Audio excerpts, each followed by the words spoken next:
ភ្លេចខ្លួន concert EXO ដែលខ្ញុំទៅហ្នឹងគឺចាប់មកតើតែអ្នកទាំងអស់គ្នាហើយអូយមែនគ្រាន់តែមកវិញគឺមានជាការវឹកវរជាខ្លាំងហ្មងនិយាយទៅអ្នកដែលគាត់ចាំមើល vlog EXO ខ្ញុំអីនេះគឺមានជាការរៀងខកចិត្តបន្តិចហើយដោយសារតែគឺចែមានជាការវឹកវរហ្នឹងថ្ងៃទ្រាំតែបានចេញហ្នឹងគឺគេឡើងចាប់មកតើតែប៉ុន្តែ yes របៀបថា POV concert ហ្នឹងគឺអ្នកគ្នានិយាយមែន fan ខ្មែរយើងទៅច្រើនខ្លាំងមែនតើហ្មងខ្ញុំអូស TikTok មើលតែវីដេអូគេហ្នឹងក៏អត់ដែរអញ្ចឹងកុំឲ្យចាំយូរកាន់តែយូរអីអញ្ចឹងសនេះគឺជា vlog ទៅ concert របស់ខ្ញុំ concert EXO ខ្ញុំនិយាយមកខ្ញុំចាំរយៈពេល 4-10 ឆ្នាំហ្នឹងនិយាយទៅគឺ fan តាំងពីគេ debut ដំបូងដល់ឥឡូវអូយមិនមែន fan តាំងពី 2-10 នាក់រហូតដល់សល់តែ 5 នាក់អូ my god ខ្ញុំនិយាយមកណារឿងដែលខ្ញុំសោកស្ដាយជាងគេសម្រាប់ concert EXO ហ្នឹងគឺខ្ញុំអាចបានជុំមើល concert លក្ខណៈថាមើល idol របស់ខ្ញុំជុំគ្នា like ឥឡូវដល់សល់តែ 5 នាក់អីអញ្ចឹងនិយាយទៅគឺ sad ដែរប៉ុន្តែ at least មកយើង at least they still come back for us អីអញ្ចឹងនិយាយទៅខ្ញុំតាំងចិត្តខ្លួនឯងថាកុំយំអីអញ្ចឹងចាប៉ុន្តែគ្រាន់តែគេបើកភ្លើងមកគឺចាយយំហូរមកហើយទៅ concert ហ្នឹងគឺចាយទៅគ្នារៀងច្រើនជាងម្ដងអញ្ចឹងម្ដងធ្លាប់ទៅម្នាក់ឯងឬមួយក៏2នាក់អីចឹងណាប៉ុន្តែលើកនេះថែមសមាជិក2នាក់ទៀតក៏ហៅសូនណាដែលងាយស្រួលក្នុងការ purchase like ទិញឲ្យបានទៅជុំគ្នាអីអញ្ចឹងហ្នឹងហើយណាមួយទៀតមានអារម្មណ៍ថាខ្លួនឯងចាស់ហើយគឺអាច stand by stand រាប់មកអីទេអញ្ចឹងត្រូវការ like ក៏អីអង្គុយឬមួយក៏អីអញ្ចឹងហើយមួយទៀតរបៀបថាចេះចាំដល់ម៉ោងចាំទៅ concert ហ្មងរបៀបថា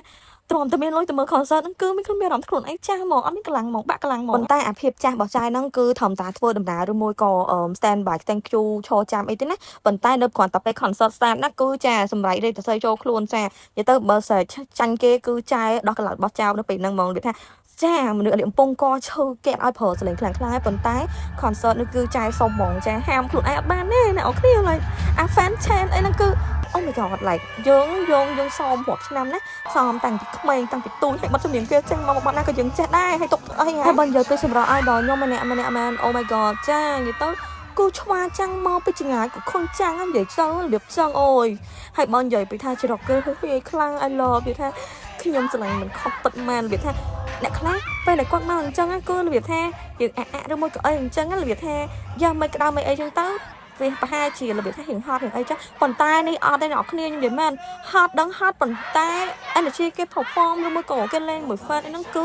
ឲ្យលេខ1ហ្មងចានិយាយទៅរំតលឲ្យ click out ទាំង3ទាំង4អីអញ្ចឹងនិយាយទៅ concert លោកនេះគឺចាយឲ្យ100លើ10 like everything គឺ smooth ហ្មងចា smooth សម្រាប់ចាវាថាអត់មានមេឃភ្លៀងមេឃអីអូយមិនអនណាព្រោះអាពេលរៀបទៅ concert ហ្នឹងមេឃចង់ភ្លៀងចាឡើងធៀបអាភ្លៀងអីចឹងប៉ុន្តែអ្នកគ្នាគ្រាន់តែ concert ចប់អីចឹងគេមាន Olympic បីទឹកប៉ុន្តែអត់ភ្លៀង oh my god ចា love ខ្លាំងនិយាយទៅសម្រាប់ចាហ្មងទោះជាមិនបានតែងសម្បត្តិ VIP ឈរអង្គុយមើលត្មងជួតាំងពីព្រឹកដល់ល្ងាច like ឈរតោងនាងគេដើម្បីមើលឲ្យដល់រញើអីអញ្ចឹងក៏ចាអស់ចិត្តដែរ like និយាយទៅគេថាបើចាហ្នឹងក៏គ្រាន់តែចង់ទៅនៅក្នុង concert គេហ្នឹង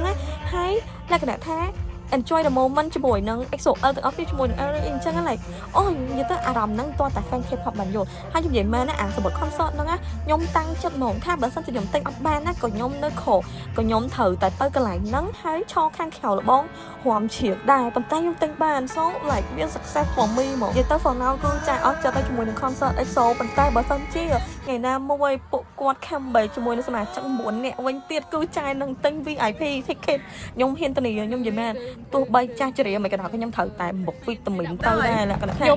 បានសមាជិកមួយអ្នកខ្ញុំនឹងទិញ VIP ហ្មងអញ្ចឹងសម្រាប់ vlog concert ទៅមើល EXO របស់ខ្ញុំគឺមានតែប៉ុណ្្នឹងតែបើសិនជាអ្នកគ្នាមានសំណួរអីអាចចូលទៅ comment នៅក្នុងវីដេអូនឹងបាន